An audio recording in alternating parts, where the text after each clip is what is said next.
Good evening বন্ধুরা। দেখো, আজকে আমি আমার বরকে সারপ্রাইজ দিতে গেছিলাম, কিন্তু ভাবতে পারিনি আমার বরই আমাকে সারপ্রাইজটা দিয়ে দেবে।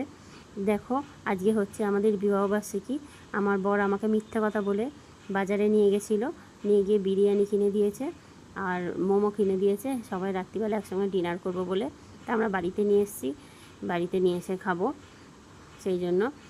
আর এটাই শুধু সারপ্রাইজ নয়, আরও একটা সারপ্রাইজ, মানে আরও দুটো সারপ্রাইজ যেটা আমাকে দিয়েছে, যেটার জন্য আমি প্রস্তুত ছিলাম না। দেখো, আমাকে আধুনিকা মানে মল থেকে আমাকে দুটো শাড়িও গিফট করেছে। আমার যদিও একখানায় নেওয়ার ইচ্ছা ছিল, কিন্তু না, ও দুখানাই দিয়েছে।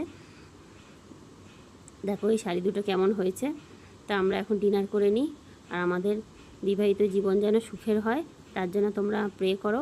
আর আমার ভিডিওটা যদি তোমাদের ভালো লেগে থাকে তার জন্য লাইক, কমেন্ট, সাবস্ক্রাইব করে দিও। Tata, bye bye.